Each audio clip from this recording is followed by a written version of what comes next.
All right, next order of business is always about making sure my windows are all visible because we've got chat windows, participants. All right, let's get it started.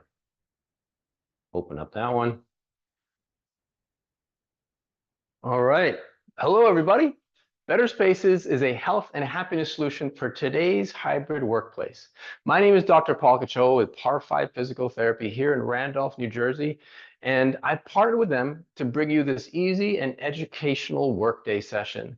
So today's session is all about running. It's late summer running reset. So we're going to talk about strength and recovery for the fall race season. So many runners, they prepare for the fall 5Ks, half marathons, or cross-country races. And this session is going to help you build durability and improve performance as mileage increases as we head into the fall months. You're going to learn key mobility drills to support higher mileage, the most overlooked strength exercises to prevent shin splints, IT band pain, and plantar fasciitis, big common issues that runners face. And we're going to work on how to structure your week and your programming to remain injury-free as you progress your mileage, and also recovery techniques like foam rolls, balls. How do we help recover? What kind of tools you need? And then how to address nagging pain issues before they become super serious. So a little bit about me. I'm a physical therapist. I have a doctorate of physical therapy from Mercer University in Dobbs Ferry, New York. I've been a physical for over 25 years now, and I'm a certified orthopedic clinical specialist, certified golf medical professional, certified CrossFit level 1 coach, and certified golf fitness professional as well. So anyway, enough about me. Let me pull up the slides and let's get started. So pop this open here. Here it is. So late summer running reset, right? Strength and recovery for the fall race season. All right, and now just as a note, because I am a medical professional, I have to put up this slide here as a disclaimer, because the stuff that we're going to be going over today is going to be aimed at a broad population. So if you're dealing with anything specific, make sure that you consult a medical professional and get a thorough physical exam to get to the root cause of all your ailments and have that addressed. All right. So I always say with the stuff that we're going to be talking about, these are common things and common ways for us to address them. It's useful, and this has worked for a lot of my running athletes in the past 20 or 25 years that I've been doing them. But your mileage may vary depending upon what the root cause is of your disorder.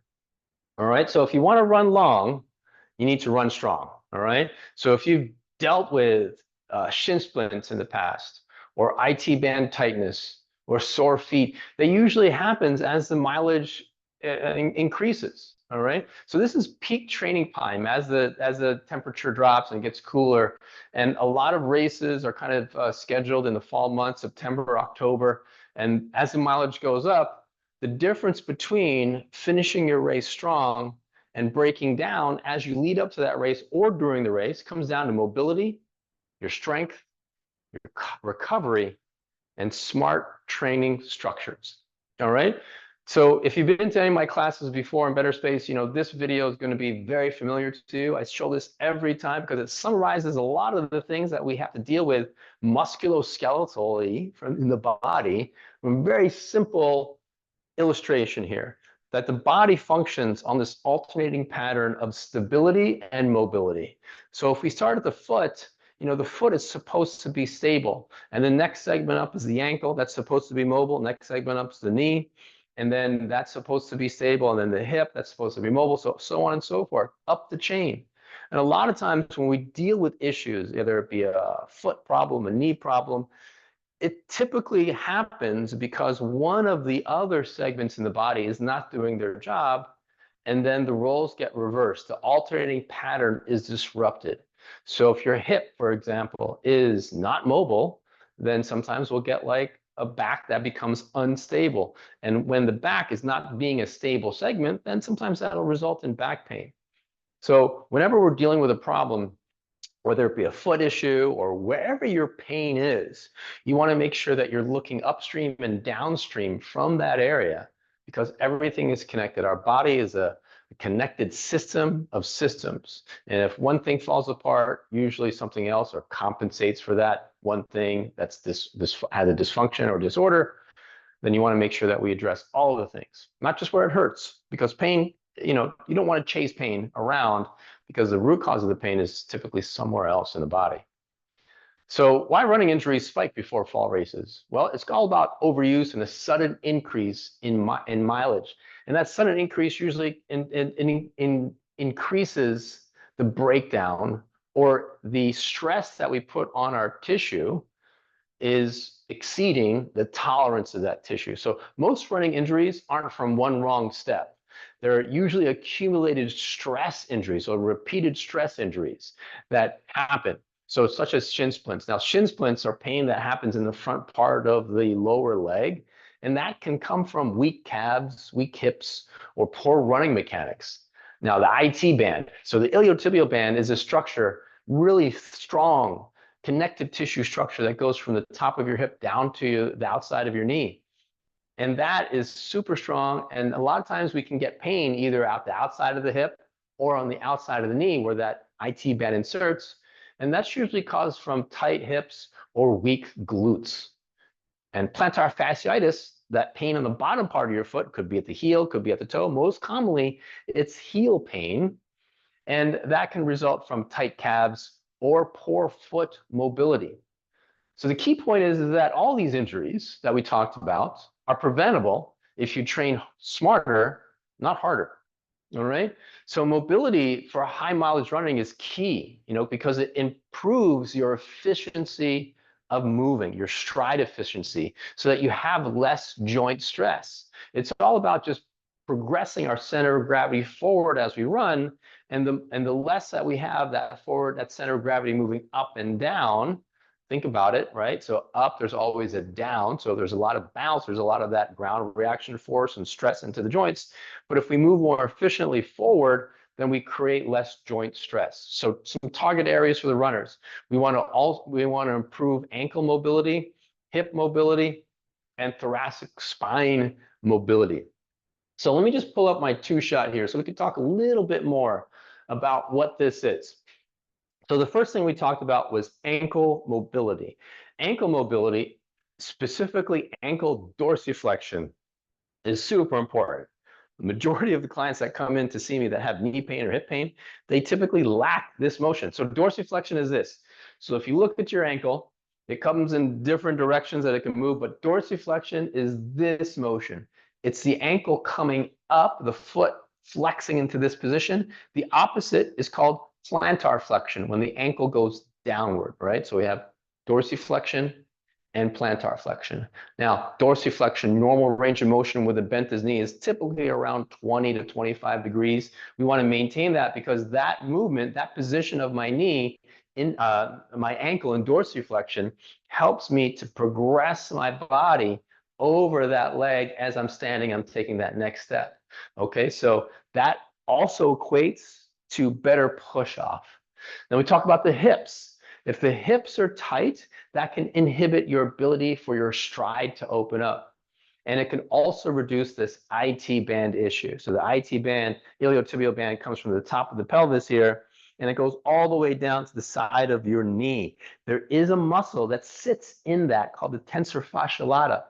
The IT band, fun fact, this is not designed to stretch.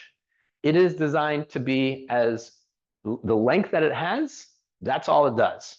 All right, it takes like over 8,000 newtons of force to deform that tissue 1 millimeter, because essentially it comes from one piece of bone, the top of your hip, down to another piece of bone, the outside of your knee, the fibula and lateral condyle. So that structure in our bodies, when we have bone connected to bone, that's typically called a ligament. And ligaments give our body stability. If that ligament stretches out, then that's not good. We lose stability, all right? Think about an ankle sprain. If you turn your ankle, that's a ligament that's on the outside of the ankle. It creates a lot of pain, a lot of instability in your ankle. So with the hip, the important thing is opening the stride. And opening the stride when we run does not mean out in front, right? So if we think about our center of gravity, our center of mass is generally around here, and our pelvis about 2 inches in front of our lumbar spine. When we hit the ground in front of that center of mass, that actually acts as a brake. So when we open up the stride in front, it's not always a good idea. When we want to land essentially below our center of gravity, so our momentum does not get stopped. So we have this continuation of motion going forward, not a brake and then roll over that foot every time that we step. So the stride length, the flexibility component, is the ability for your foot and hip to get into this position. This is called hip extension. And hip extension allows us to open our stride, propel, and push off from the back leg, and then get us running forward. If we're losing this, if this is tight, then it inhibits that and we have a shorter stride. And also, it reflexively turns off this muscle here, your glute muscle and your glute medius muscle. So when that thing is turned off, then our IT band, our tensor fasciae lata muscle, tends to take up the slack and do more work.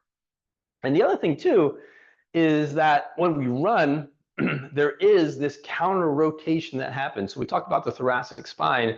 That needs to be mobile as well so that we can stay in an upright position, keep good posture, and also breathe, because our thoracic spine is where our ribs are connected, and underneath our ribs are our lungs. So the lungs are there. We want to be able to respire and ventilate our body, oxygen in, carbon dioxide out.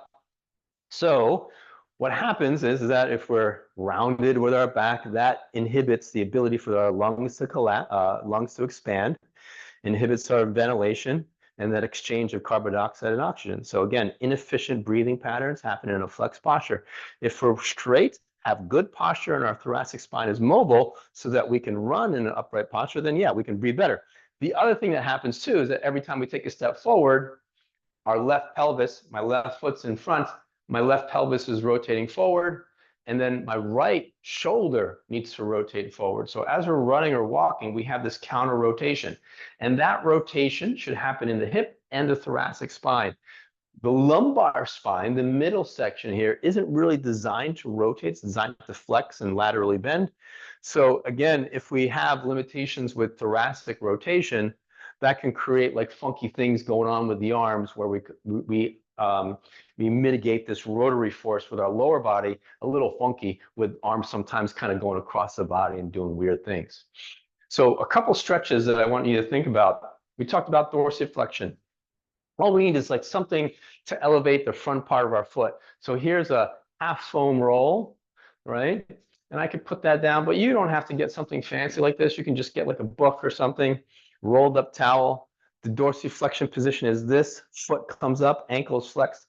We want to place the ball of our foot on the foam roll and then try and work into this position, extending the hip, moving our body forward. This other foot can go in front, doesn't matter. And then we're stretching out that calf. It's important that we do this with the knee bent and with the knee straight and with the knee bent, because there's two muscles down there. They both get stretched with different knee positions: knee straight and knee bent. All right. So that's one thing. 90-90 hip stretches and lunge openers are another one that we could do. You know, we talked about hip extension. So getting into this position here, this half kneeling position, can help open up that hip and stretch that out. The muscle that we're stretching out is the hip flexor. It comes from the lower back, dives through the abdominal cavity, inserts into the front part of your hip. So we can only stretch a muscle when the both parts of its attachment points, where it ends and where it starts, is stable. So to stabilize the lower back, I have to pull the belly button into my spine, activate my core. And to stabilize the insertion point, my hip, I got to activate this butt cheek. So if I turn both of these muscles on, I should feel that stretch almost immediately as I get into this. I don't have to progress my body into this position to get a stretch, because oftentimes if we're not stable in the attachment points of the muscle, we go stretch, and then all of a sudden we're seeking for that stretch. We have to extend ourselves farther into that position to feel like we're getting something that's beneficial, versus if we're stable, we can get that stretch almost immediately. And you could do this in this position, and a more advanced position is to do it in a lunge position. If we can activate those same muscles, organize my spine and my back, activate this, activate that, and then get into this lunge with a good upright torso. That really increases the stretch and works on that hip extension and stride length. And then for our thoracic spine, we talked about being able to be straight. We want to just kind of engage our cat-camel movement, right? So this is pretty familiar for most people, just kind of rounding the back and then arching it, sagging it down. So that works on one plane of motion. Then we also have rotation, where I can kind of reach under, keeping my other arm straight, and then reaching up to the ceiling. So we have a little bit of thoracic rotation, active stretching in that position. We can repeat on the other side as well. All right, so those are some of the mobility exercises that we can do. Now, what's most often overlooked is, let me pull this up here, boom, is strength work for runners. Like, how does a running, just running alone does not build stability or balance strength. Weakness, especially for runners, equates to compensation, poor efficiency, and can lead to injury and pain. So strength, muscular strength, and joint stability helps keep tissue resilient against repetitive loading like running. So 3 big movements that I like to do for runners is a single-legged Romanian deadlift, a side plank with a hip lift, and some calf raises. So what does that look like? That looks like, let's get into a single-legged RDL. So we've probably seen this in other classes before, but basically we kind of keep our trunk stable. We do our little hip hinge, and my leg moves backwards, matching the angle of my trunk as I balance on this leg, keeping my shin almost vertical as I come back up. So I'm stable on one leg, and I come back up to this position. So I'm working on balance and stability. Here it is from the front here. I'm going down and then taking my hands down about shin height and then coming back up. I could repeat on the other side. Let me give you this angle here. So hinging at the hip, vertical shin, weight mostly on the heel or midfoot of this leg. And then I could add weight to this if I want to, single or double, 2 dumbbells, 2 kettlebells, or a single dumbbell or a single kettlebell, it doesn't matter. 12 to 15 repetitions each leg. That kind of gives us a higher number to work on stability and endurance of those muscles. The other one is a side plank. All right, so side planks develop this gluteus medius and this IT band strength and stability. We can go from the hand or from the elbow. I like going from the elbow so that we can kind of get up into our side plank position. Let me see here. We've got somebody, and admit them into our waiting room from our class. All right, cool. All right, so now let's go into, let's pin this, right? So now the side plank looks like this. It's key that we work on hip abduction or lifting the pelvis and also hip extension. So if I'm here, knees bent, I'm going to bring my hip up off the ground, but also forward. And I can add an extra little something by opening up this knee right here like that. So my feet stay together as I open. So I'm down and I come up and I'm getting my body as straight as possible and then coming down. So that's what it looks like from the front. So if I show you from the bottom, you can kind of see how my hip and my pelvis move. So I'm bent here, knee bent, hip bent, and I come up. Now I straighten out my hip, straight line, shoulder, hip, knee, but my knees are still bent and I raise that bottom leg.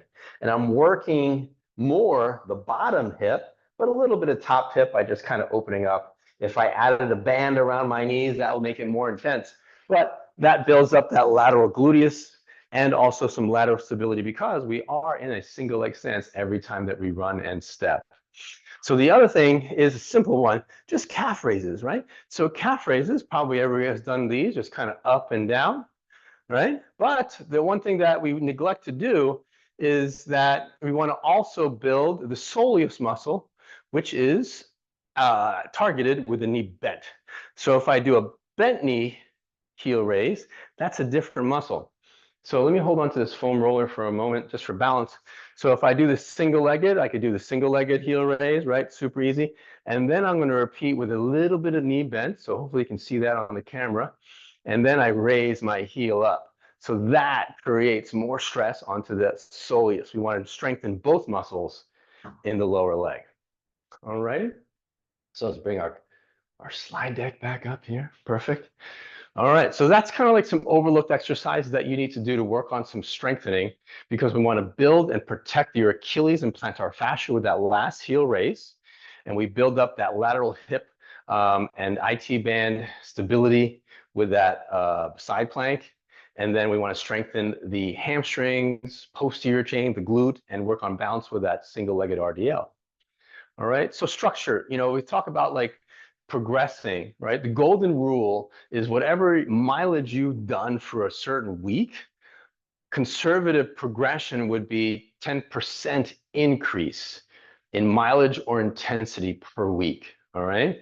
So we have, we want to also balance our intensity throughout these sessions, one long run, maybe 2 to 3 easy runs, one speed and tempo run, and then 2 to 3 strength or mobility sessions. So, rest days when you're not running, those are training days.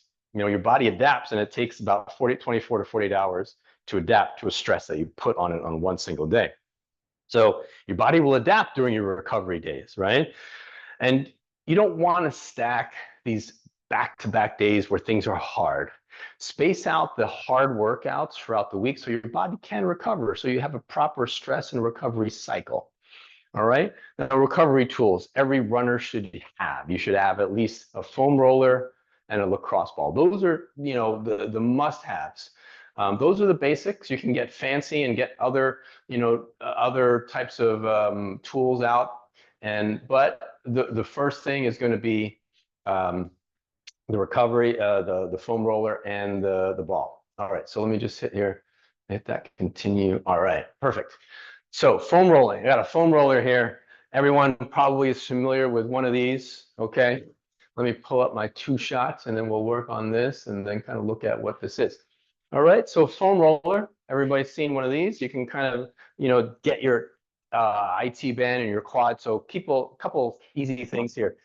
The one thing is that it might be uncomfortable as you do these movements on the foam roller, but as you become more and more flexible and as those tissues start to slide and move more, become more supple, it becomes less and less painful. So as we're here, I'm gonna start off with my quad on my left side. I just kind of have my other knee bent. Hopefully you can see that on the camera. And then I'm just gonna roll my body forward or backward, up and down on here. Now, the leg is 3-dimensional. We want to get the front. We could also get a little bit onto the side. Lateral quadricep is underneath your IT band. And you want to go where you feel that there is a little bit of tension or a little bit of tight area. And then we can work on sliding or creating a shearing force. So that means that not only are we going up and down, but as I shift my body left to right, I create the shearing effect on that muscle. So I can end up like this, and if I find a tight spot, I'm just going to move my hips left to right so that my tissues slide on it. And I can pin that muscle down or pin that trigger point down and stretch it by bending my knee. That's where the quad attaches. And if we go to the side and I start to mobilize or roll the side, again, this is useful and helpful, but we're not doing anything to elongate or deform the IT band. We're actually targeting the quad muscle, quadricep muscle, which is underneath that. All right. And my recommendation for most people is that if you find a tight spot and you roll it out, you do that for 2 minutes. All right. So the first minute, your body's like, oh my God, this is painful. I don't want to do it. So it takes a couple seconds, a couple minutes, a minute and a half for your body to relax, your nervous system to adapt, and that tissue to turn off instead of being so tense. So calf, you could probably do it like this. If you wanted to lift your body off the ground and do the same thing, you can, increases the intensity. But again, forward, backward, side to side, and also that shearing where I'm moving the muscle side to side over a stationary foam roller. All right. So that's the foam roller. So foam roll calves, and then let's get into a couple other things and close it out. So when to address pain, right? So let me pull up my slide here, go back to this. So when to address pain. We don't want to wait till it's too late when you have an ache or a pain, because if you think, hey, I'm just going to do this and then kind of work through it, it might not get better. And then it becomes harder and harder to rehab it. I've seen so many people come to me after months of issues and they expect recovery almost immediately. I'm going to say that if there's a problem, you need to kind of address it. So some yellow flags, let's talk about that. All right. If pain is present more than 3 days in a row, okay. So if pain is present more than 3 days in a row, that's a problem. All right. Also limping or changing stride. If you're trying to run and there's a asymmetrical sound of your foot strike, or there's a little limp when you walk, that's a yellow flag. You should have that treated. And then also pain at the start and end of the run. All right. If there's pain at the start or at the end, or if there's pain in the start and then it kind of goes away, but it comes back at the end of the run, that's a yellow flag as well. We want to address these issues before they get bigger, because if you address them early, they're quicker to rehab, right? So you don't want to ignore them because they lead to bigger issues like stress factors or tendonitis. Take-home message of this is physical therapy. Early physical therapy check-ins can save your season and prevent you from having small problems become big problems. All right, so the recap, the takeaway is mobility. We want to have good mobility so we have a smoother stride, more efficient movement, and fewer injuries. We want to have strength so that we build durability and resiliency so we can recover throughout after our runs, after our training sessions, and move on to the next session. We want to have a smart structure, smart programming, so we avoid overtraining. So we're taking a log of how many miles per week and when are those long runs going to be during, and their relationship with other stressful workouts or long runs. And we want to recover. Recovery is key. So we talked about foam rolling, we talked about stretching, also hydration and sleep. All right. I would say sleep is probably the biggest low-hanging fruit. We want to get 8 hours of time in our bed, and that'll help us recover. So 8 hours of bed time, that is without the phone. So if we can get like maybe 7 to 9 hours of sleep, great. But most of the time, there's things that can wake you up during the night. Does not resting, not sleeping, i.e. not sleeping, does that count? Rest is also good, even though if you are not in sleep, sleep is always ideal. But if you wake up for certain, reasons or whatever, you're still in bed and you're resting, or you're just resting, you're not doing anything, that's still useful. So 8 hours, all right? And then also water. We didn't talk about that, but water is important. You want to consume half of your body weight in ounces throughout the day and preload that in the morning. Like first thing in the morning, you want to take like 20 to 25% of that water, just ingest it all the way in the morning. All right. And then we talked about also addressing pain early. All right. So if you want your race season to be your strongest yet, it's not just about how many miles you run, how much you train, but it's how well you prepare your body for those miles. All right, so hopefully all that made sense. Let me pull up this and get rid of the slides and everything. All right, so I always leave the last couple minutes here to kind of work on question and answer.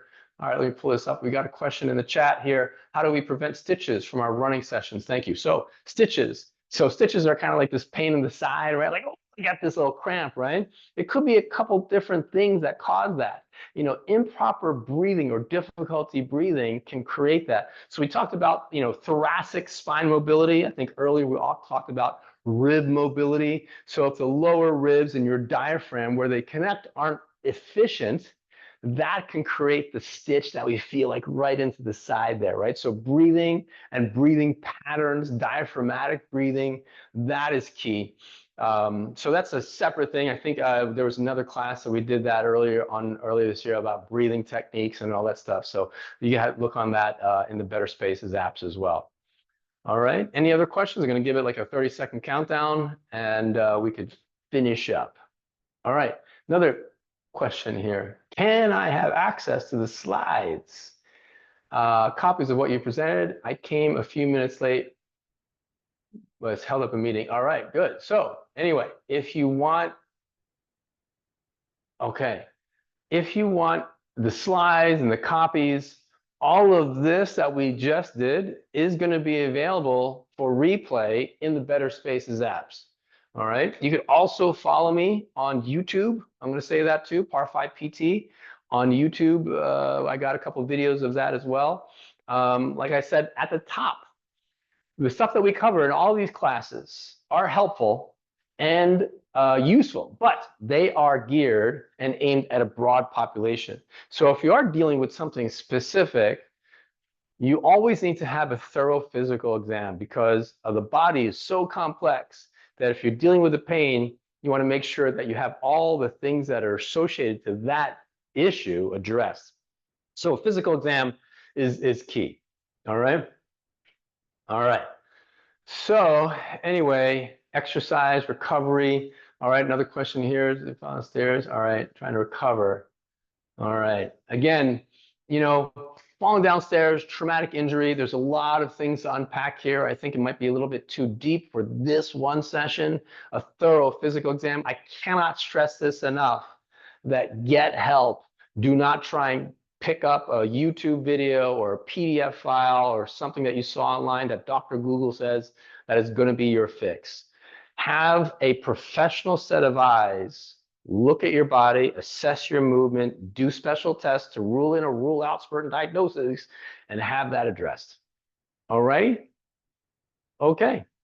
So I will be back Tuesday, September 23rd for fall fitness transitions. How to stay pain-free, injury-free as the weather and routines change. So as cooler weather set in and people shift from outdoor workouts to sport indoor routines or whatever, or new fall leagues happen, new training plans or whatever, there's always a spike in injury from these changes, right? So we want to be able to transition your training safely from summer hot outdoor stuff to indoor, whether it be a new sport. You want to keep your joints healthy. So this next session, you're going to learn, why fall is the highest risk injury due to routine and temperature changes, common seasonal injuries like Achilles tendonitis, low back strains, knee pain flare-ups, and how to warm up properly when temperatures drop. They get cold. You want to run outside, it's cold. How do you warm up? And then indoor versus outdoor workout considerations for joint health, and also tips to safely starting new fitness routines in the fall, like your leagues, sport leagues, or CrossFit cycles or anything. So any questions, you can email me here at paul@par5pt.com or team@betterspaces.com. All right. So thank you and be well. Thanks for coming. Bye-bye. I'm going to stop the recording.